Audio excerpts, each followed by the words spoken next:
What's good, you guys? We're back again with another video, and today we're here to discuss the Kristaps Porzingis trade. We're still going to do the position rankings videos, but I just kind of wanted to put a little bit of a mixture in my content between those videos because I noticed like the last one was like a huge failure. But if you haven't watched those videos, make sure you go watch. But like I said, I'm gonna kind of put some more videos in between the position ranking videos. One of those videos is going to be the Kristaps Porzingis video and how I feel about the trade, because I don't think I've discussed that trade on my channel. I think I've only discussed it on Twitter, and I was actually a very big fan of the trade and still am a very big fan of the trade. But I kind of just want to get y'all my thoughts about the trade, so let's get into it. So the Boston Celtics traded for Kristaps Porzingis, and in that trade they lost their leader, the guy that was just the heart of the team, Marcus Smart.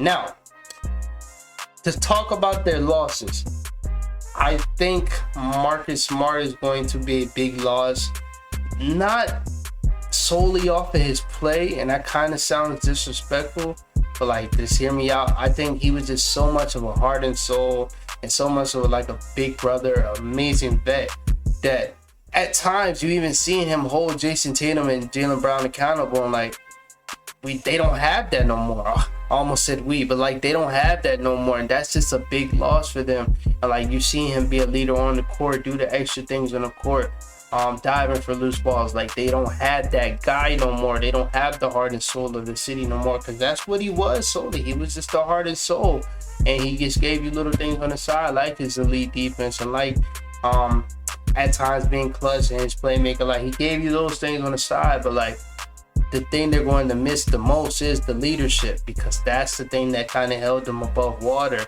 So that's why that loss is going to hurt that much. But then again, you do have Derek White, and like you got Derek White, Malcolm Brogdon, and Malcolm Brogdon is going to be the backup. Derek White at this moment to me is a better basketball player. I think he's a better defender. I think he's a better offensive player. Like he's a better basketball player, but he's not the heart guy that Marcus Smart once was. But as a basketball player, he does fit better. He is a better playmaker. He's still not like the playmaker that they need, that they've been looking for the longest time. Like he's not a point guard, but he can play make. He can play make better than Malcolm Brogdon and Marcus Smart. But he's not a point guard. But he still gives you the defense that Marcus Smart got, even better. Give you the better shooting. So having him slide into that starting role, it's like you don't really lose that much, but like losing the heart and soul of the team that's been here for, I believe Marcus Smart has been in the league for 8 to 9 years, losing that's going to hurt. That's going to hurt bad. But as on the court playing wise, I think Derek White can fulfill that role. I think he can do better at that role, and I think he should have been at that role a long time ago, because I just never been a fan of Marcus Smart as a point guard, even though he was getting better. It's just not what they needed. Now, like I said, they've always needed a point guard, and they still don't have that. Even though, like I said, Derek White is better, but that also means Jason Tatum has to step it up as a playmaker. Again, he's been doing it for the last 2 to 3 years, but like he has to step it up again. I think he's an okay playmaker right now. He has to become good, because that's what they're going to need. You're not going to expect that from Jaylen Brown. It's something that will never happen in his career. I don't mean to sound rude, but that's just not him. You can't ask everybody to play make, and he's just not one of those guys. But you can expect Jason Tatum to take a step up, or you can hope, because that's what they're going to need. Like you can't just have Derek White being the playmaker. I don't view Malcolm Brogdon as a playmaker. Some do, I don't. But like you can't just have it being solely Derek White. You have to step it up too, and he has to become a good playmaker, because that's what they're going to need if they don't get that point guard, and it looks like they just won't. So they're going to need him to step it up. But for the for the trade, I think it makes them deeper, and I think it makes them super versatile and kind of scary. Like, let's look at them getting Kristaps on defense. Kristaps as a player, he just allows their big rotation to be so versatile. Like if you have him next to Al Horford, okay, Kristaps, stay in the paint. Kristaps, you wrong. Al Horford, stay in the paint. If you have him with Rob Williams, okay, now Rob Williams, you wrong. I'm gonna stay in the paint. If you have him on the other side with Al Horford, now you just gotta spread the floor, because now 1 through 5 you're shooting above 38% from 3. If you have him with Rob Will, now you have him with ultimate amount of space in the post, and it's just like they become so versatile. and then you can start them anywhere you want. You can start them at the 4, you can start them at the 5. You can have Al Horford, Kristaps Porzingis starting lineup, or a Rob Will, Kristaps Porzingis starting lineup. Like, that allows them to be super versatile. It also allows them to play their wings at their right position. That Jaylen Brown played the 2, Jason Tatum played the 3. It makes them super versatile. The starting lineup gets crazy. Whatever option you want to go to, Al Horford or Rob Will, because we know Kristaps is going to start. But it just allows them to be crazy. And then the one thing that he has that them other bigs don't have, very versatile guy on offense. And that's something that I felt like they needed at some point. Because you look at Al Horford, just shooting, that's it. He'll give you occasionally like one bucket in the post, but most of the time, just shooting. Rob Will, it's nothing.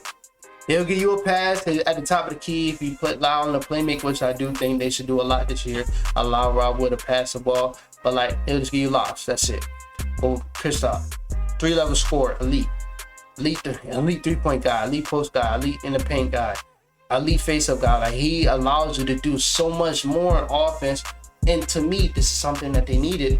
Allows them to slow their game down, slow their pace down, because this is why they get themselves into spots where they're just chucking, because they want to have it. They want it to happen so quick, and it can happen with Kristaps because he is that type of a shooter where he can kind of fall in line and start shooting them shots. But he has what them other two don't have is a legit mid-range game that he likes to go to, a legit face-up game that he likes to go to.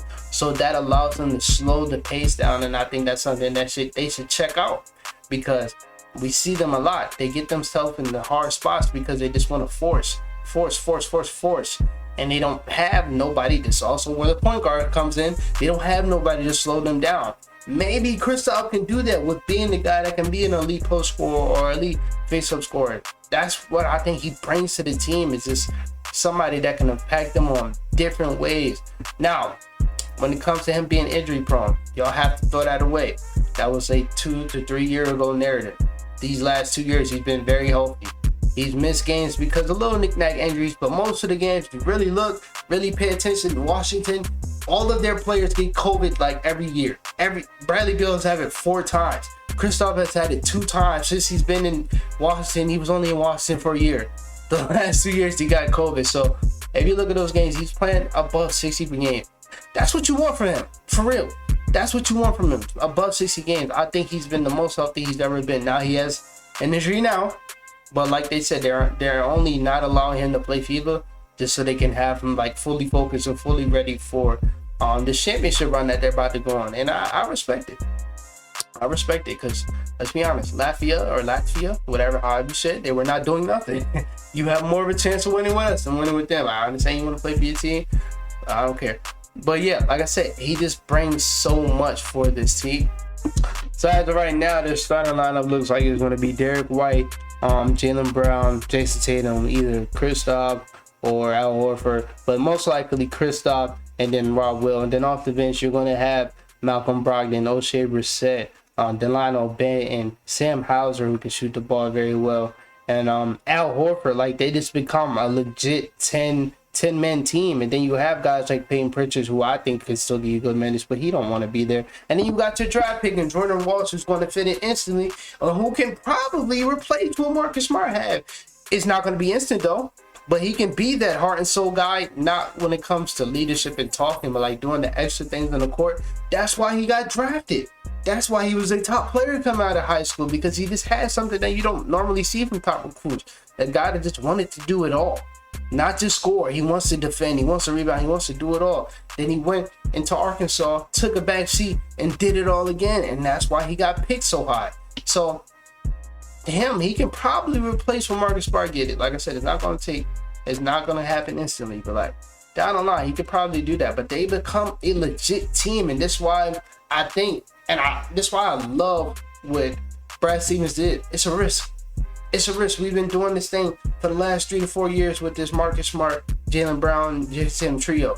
We got to get bigger. We got to get better. So getting the guy Kristaps Porzingis, yes, he might have injury histories in the past. If it happens again, it happens. But man, we gonna take this risk.